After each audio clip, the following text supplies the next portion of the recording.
January 1944.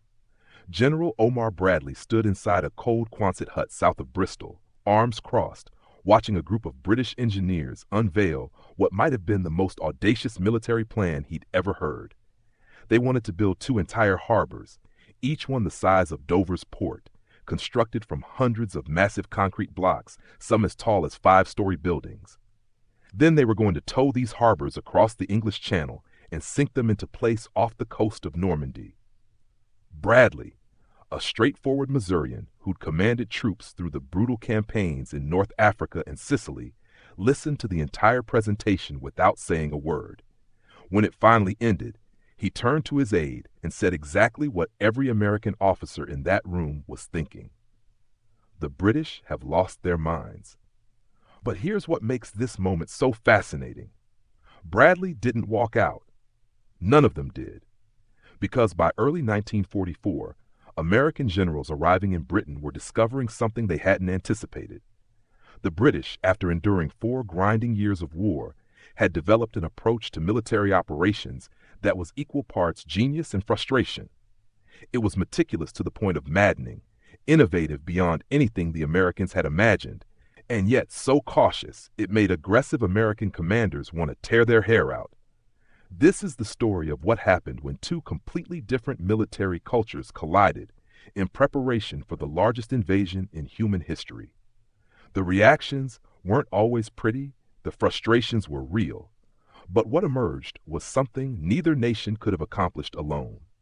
When Dwight Eisenhower first arrived in Britain back in June 1942 to take command of American forces in Europe, his introduction to British military culture was like stepping into a different world.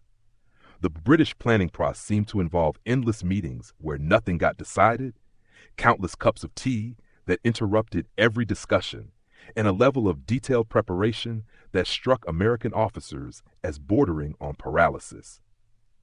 By the time Eisenhower was appointed Supreme Allied Commander for Operation Overlord in December 1943, he'd spent a year and a half trying to understand these allies who approached everything so differently. In a letter to General George Marshall in February 1944, Eisenhower wrote that the British possessed what he called an infinite capacity for taking pains. It wasn't exactly a compliment, but it wasn't quite a complaint either. He was trying to wrap his head around allies whose entire approach to warfare had been shaped by experiences Americans simply hadn't shared. The British had been evacuated from Dunkirk. They'd survived the Blitz while German bombs rained down on their cities night after night.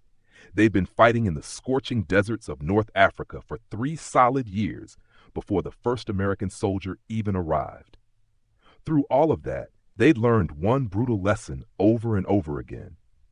Inadequate preparation meant catastrophic casualties. The Americans, by contrast, arrived with confidence that bordered on arrogance. They had industrial capacity that Britain could only dream about, fresh troops eager to prove themselves, and a cultural inclination toward aggressive action that viewed caution as weakness. When American generals started arriving to see British preparations for the invasion, the clash of styles wasn't subtle. George Patton, commanding the Third Army and stuck in England as part of an elaborate deception to fool the Germans about where the invasion would actually land, made absolutely no secret of his frustrations. In his personal diary in March 1944, he wrote about British caution with barely contained contempt. After sitting through a planning session where British officers spent hours discussing elaborate preparations for potential setbacks, Patton scrawled in anger that they planned for defeat before they even planned for victory. He meant it as harsh criticism. But British officers who read similar American assessments had their own take on it. They thought the Americans simply haven't lost yet, so they don't understand what failure actually costs. But even Patton, for all his bluster and aggressive reputation, found things that genuinely impressed him. When he visited British commando training facilities up in Scotland and watched these men practice with specialized equipment, rehearsing complex amphibious operations with a precision that honestly bordered on obsessive, he admitted something revealing in a letter to his wife. "These British commandos," he wrote, "are tough as woodpecker lips. They train like they expect to fight the devil himself. Coming from Patton, that was high praise. The contradiction in American attitudes was starting to show. They mocked British caution in planning meetings, but they couldn't help respecting British warriors in training. The specialized equipment the British had developed created some of the most memorable American reactions. Major General Percy Hobart, a British tank expert who'd been thinking about the challenges of beach landings for years, had created an entire collection of modified armored vehicles specifically for the invasion. He had tanks that could actually swim across water using flotation screens and propellers, tanks that could clear minefields by flailing the ground ahead of them with rotating chains, tanks that could lay bridges or carpet-like mats over soft sand, tanks equipped with massive bunker-busting mortars. American officers took one look at this menagerie and dubbed them Hobart's Funnies. The nickname perfectly captured their initial reaction, which was amused skepticism mixed with genuine confusion about why anyone would waste time on such contraptions. Bradley saw demonstrations of these vehicles in March 1944, and his first reaction, which he recorded in his memoir, was straight-up doubt. He watched a Sherman tank that had been modified with this flotation screen and propellers actually swim across a lake, and his thought was that the British had a solution for every problem, including problems that didn't even exist. American military culture favored straightforward approaches. You didn't need a swimming tank if you had enough landing craft to put tanks directly on the beach in the first place. You didn't need a mine-flailing tank if you had combat engineers who could clear mines the traditional way. It all seemed unnecessarily complicated. But Bradley was also a pragmatist, which is what separated him from more rigid commanders. After watching all these demonstrations, he pulled British officers aside and asked them a simple question. What are the casualty projections with these specialized tanks versus without them? The numbers they showed him were absolutely stark. The swimming tanks meant you'd have armor support on the beach in the very first wave, not waiting for the third or fourth wave to arrive. The mine-clearing tanks meant infantry could advance immediately without waiting for engineers to hand-clear every single meter of ground. Bradley didn't fully embrace Hobart's Funnies with open arms, but he did authorize American units to use some of them. It was a compromise that actually captured the entire Allied relationship perfectly. Americans remained skeptical, but were willing to learn. British were experienced but desperately needed American resources. The Mulberry Harbors, though, were significantly harder for Americans to wrap their heads around. The concept was so audacious it seemed to cross the line from ambitious into pure fantasy. Because the invasion couldn't rely on capturing a functioning port immediately, the British had this wild proposal. They wanted to build artificial harbors in England, disassemble them, tow all the pieces across the channel, and then sink them into place off the Normandy coast. Each harbor would have breakwaters made from deliberately sunken ships and these massive concrete caissons. They'd have floating roadways called whale bridges and pierheads that could rise and fall with tides that reached 20 feet. American engineers heard this plan and thought it was genuinely impossible. Captain Edward Ellsberg, a U.S. Navy salvage expert who reviewed the plans in detail, told his colleagues flat out that the concrete caissons would break apart in channel storms. Army engineers ran their own calculations and determined that building these components would require more steel and concrete than Britain could possibly spare with their rationed wartime economy. And even if, by some miracle, the harbors could actually be built and didn't fall apart, the idea of towing them across the channel and assembling them while potentially under German fire seemed like something out of a Jules Verne novel, not a serious military operation. But Eisenhower overruled every single skeptic. In a meeting in February 1944, he sat there and listened to American engineers list all their objections, all their calculations, all their reasons why this couldn't work. Then he cut them off mid-sentence. The British, he said firmly, have been thinking about amphibious operations since before we even figured out which end of the rifle to hold. If they say it can be done, we're going to help them do it. Period. It was Eisenhower at his absolute best, diplomatic enough to praise British experience, but blunt enough to end the debate right there. The sheer scale of British preparations impressed even the most skeptical Americans once they actually saw it with their own eyes. By April 1944, southern England had been transformed into one vast military camp. American generals touring the staging areas saw a level of British organization that honestly made their own preparations look improvised and chaotic by comparison. Every single unit had detailed maps and scale models of their exact landing zones. Every soldier had been thoroughly briefed on exactly what they'd encounter when they hit the beaches. British planners had created these incredibly accurate plaster models of the entire Normandy coastline, so precise that soldiers could memorize terrain features, specific buildings, even individual hedgerows before they ever saw the real beaches. Lieutenant General Courtney Hodges, who was commanding First Army alongside Bradley, wrote to a colleague after touring these British staging areas, and his words captured the mix of humor and genuine awe. "They've thought of everything," he wrote, "except what to do if the channel itself disappears." It was meant as a joke, but it reflected something real. The British had plans for every possible scenario. They had backup plans for the backup plans. They had contingency plans for contingencies that nobody had even imagined yet. It was exhaustive to the point of seeming paranoid, but it was also undeniably thorough. But it was the deception operations that truly stunned American commanders when they finally received briefings on the full scope. Operation Fortitude, the elaborate plan designed to convince German commanders that the invasion would hit Pas-de-Calais instead of Normandy, was honestly the most elaborate military deception in human history up to that point. The British had created an entirely fictional army group, complete with fake radio traffic that German intelligence could intercept, dummy equipment that looked real from reconnaissance aircraft, and even Patton himself positioned as its supposed commander. They'd recruited double agents who were feeding carefully crafted false information directly to German intelligence. They'd built inflatable tanks and landing craft that looked completely legitimate from the air.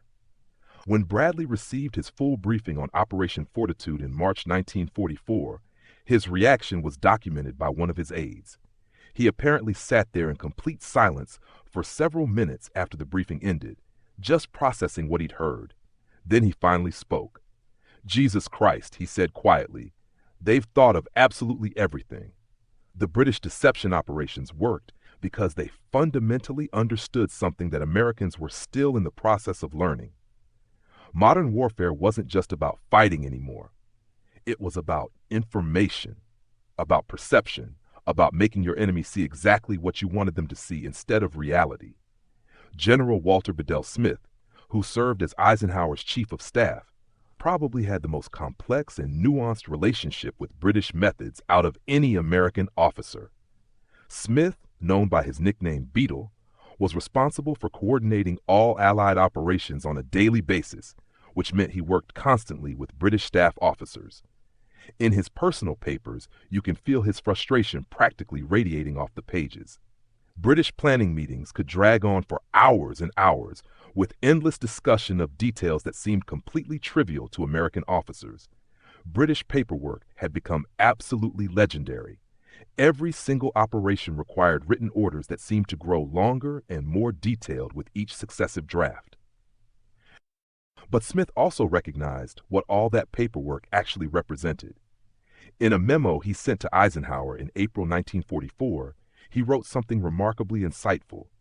"The British write everything down," he explained, "because they've learned through bitter experience that when things inevitably go wrong in combat, which they always do, having a clear written plan means everyone knows exactly what they were supposed to do before chaos erupted. We Americans prefer to improvise on the fly.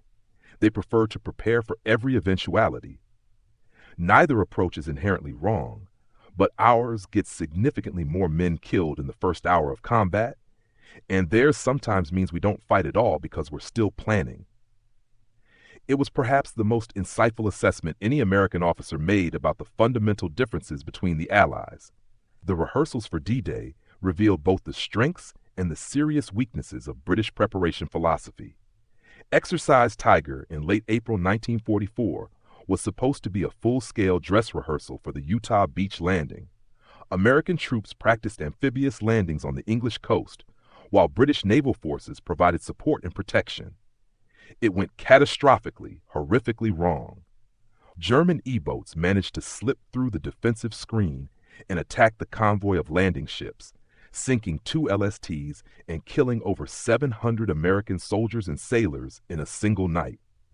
It was the worst Allied disaster in the Channel before D-Day itself even happened. American commanders immediately blamed what they saw as inadequate naval protection from the British. British commanders blamed what they viewed as American failure to follow proper communication protocols. But the recriminations and finger-pointing that followed actually revealed something much deeper about the cultural divide. Bradley, who visited the survivors in the aftermath, was genuinely struck by how British officers responded to this disaster. They didn't just want to assign blame and move on.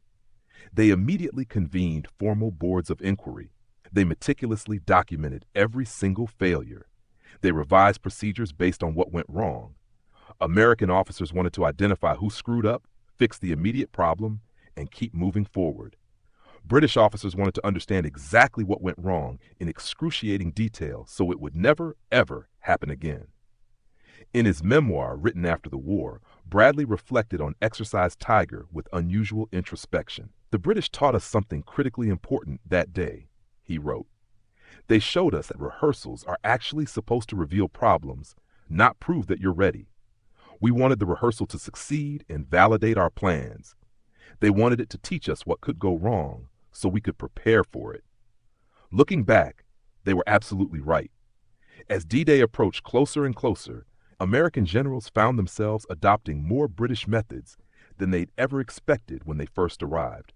The detailed planning sessions, the exhaustive briefings that covered every possible scenario, the specialized equipment they'd initially mocked, the elaborate deception operations, even the heightened caution about potential casualties.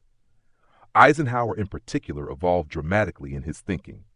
By May 1944, he was personally insisting on the kind of detailed preparation that he'd found excessive and frustrating just 18 months earlier.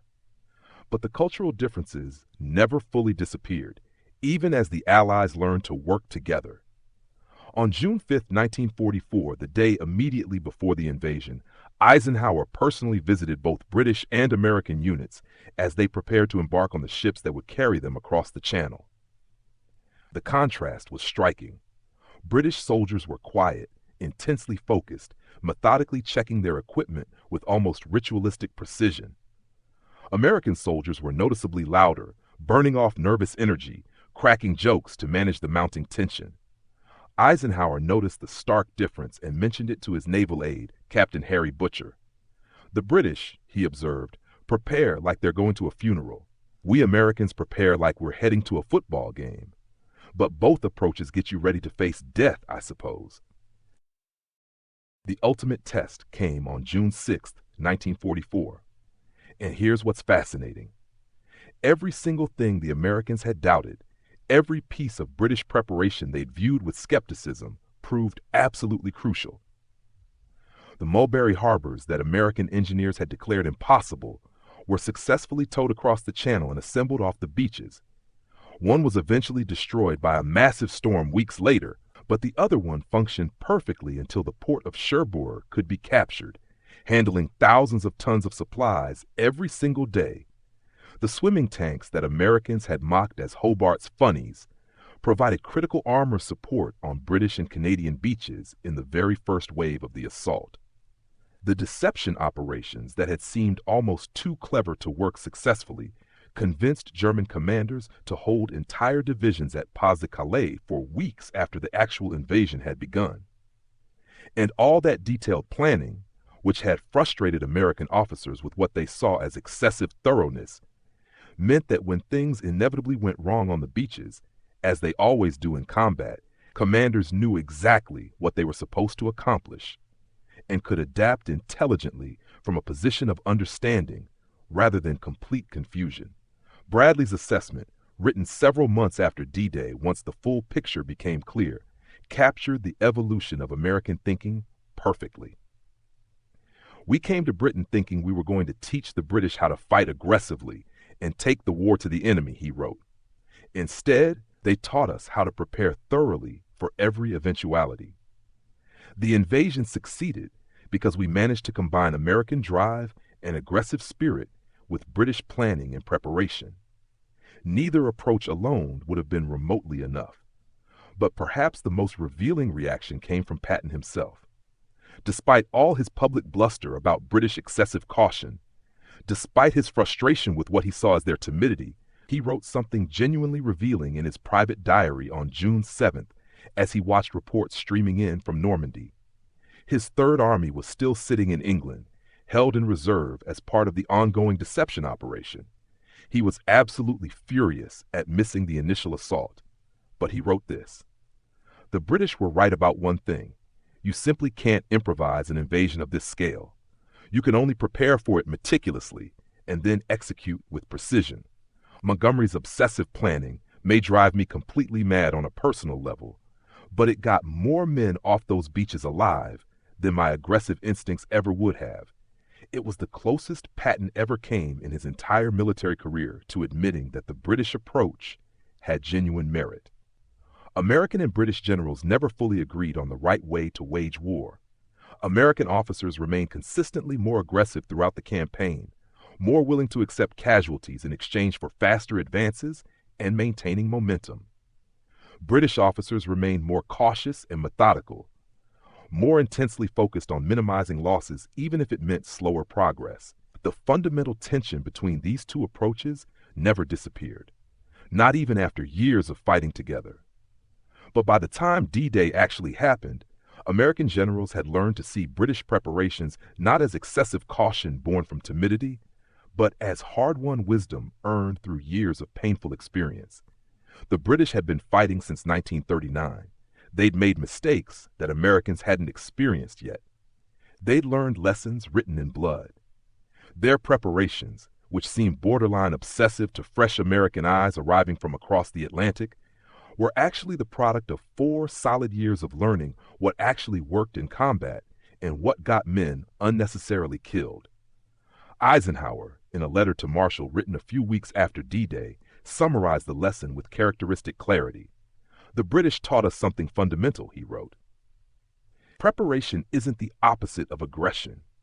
It's actually what makes effective aggression possible in the first place. You can't charge forward successfully if you don't know where you're going, what you'll face when you get there, and what you'll do when your carefully laid plans inevitably fall apart under enemy fire. We Americans brought the drive and the determination. They brought the discipline and the detailed planning. Together, we managed to bring an army to France, the Mulberry Harbors, the swimming tanks, the deception operations, the exhaustive planning, the detailed briefings covering every possible scenario, the specialized equipment designed for specific challenges. All of it had seemed either excessive or completely impossible, or just too clever when American generals first encountered it in early 1944. But all of it actually worked. Not perfectly, because nothing in war ever works perfectly. But it worked well enough to get hundreds of thousands of men across the most heavily defended coastline in all of Europe and establish a lodgment that the Germans couldn't throw back into the sea.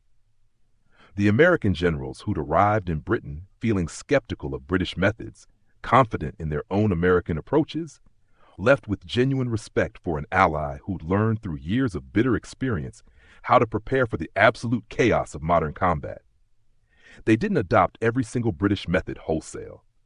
American military culture remained distinct throughout the war and beyond, more aggressive, more improvisational, more willing to accept risk and casualties for potential gains. But they learned something crucial. Preparation and aggression weren't opposites competing for dominance. They were partners that needed each other. When Bradley finally returned to the United States after the war ended, he was frequently asked about Allied cooperation and how Americans and British had managed to work together. His answer was diplomatic, but genuinely revealing. "We taught the British to punch harder," he said simply. "They taught us to aim better. The combination of those two things won the war." It wasn't completely accurate as a historical assessment. The British certainly didn't need Americans to teach them courage or how to fight, and Americans didn't need the British to teach them basic military competence. But it captured something genuinely important about what happened when American generals saw British D-Day preparations up close.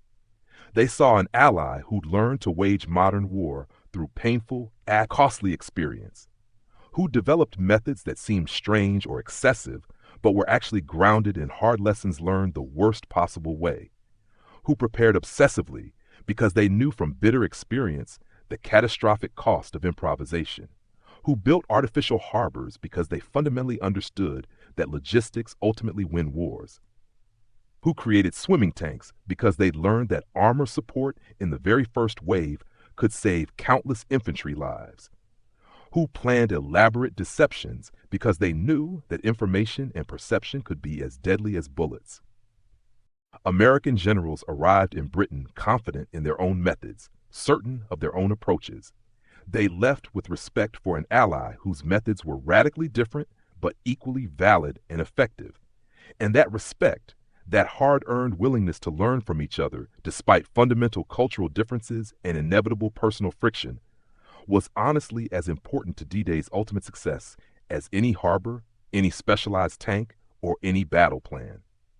The preparations for D-Day weren't just about building an invasion force or accumulating enough men and material. They were about two fundamentally different nations learning to fight together effectively, combining American industrial power and aggressive spirit with British experience and meticulous planning. What American generals said when they first saw British preparations evolved dramatically from initial skepticism to grudging respect to genuine admiration. Not because they suddenly agreed with every British method or abandoned their own approaches, but because they recognized that their ally had learned lessons that were genuinely worth learning, had developed capabilities that were worth adopting, and had created an approach to warfare that, when combined intelligently with American strengths, could accomplish something that neither nation could possibly achieve alone. The invasion of Normandy succeeded for countless reasons. The raw courage of individual soldiers on those beaches, the air superiority that protected the landing force from devastating counterattack, the overwhelming naval power that delivered entire armies across the Channel, the massive industrial capacity that built the weapons and equipment.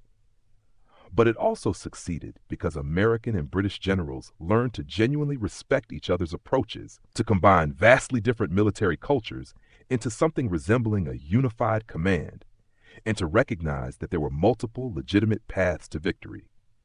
When American generals saw Britain's D-Day preparations in full, they were seeing the future of warfare itself. Not just the specific innovations like artificial harbors or specialized tanks, but the fundamental principle behind them. Modern war required preparation on a scale that was previously unimaginable. Details mattered in ways they never had before. Logistics determined strategy more than raw courage. Deception could be just as powerful as overwhelming firepower. And allies who genuinely learned from each other, who adapted and evolved together, were infinitely stronger than allies who merely fought alongside each other while maintaining completely separate approaches. That was the real lesson embedded in what American generals said when they encountered British preparations. Not any specific quote or individual reaction, but the broader evolution from skepticism to respect, from absolute confidence in their own methods to genuine appreciation for their allies' hard-won wisdom, from seeing differences as obstacles to be overcome to recognizing them as complementary strengths. The Allied victory in Normandy was built on many foundations, but one of the most important was the willingness of American and British commanders to learn from each other, to honestly combine their respective strengths, and to forge a unified approach from two military cultures that couldn't have been more different if they tried.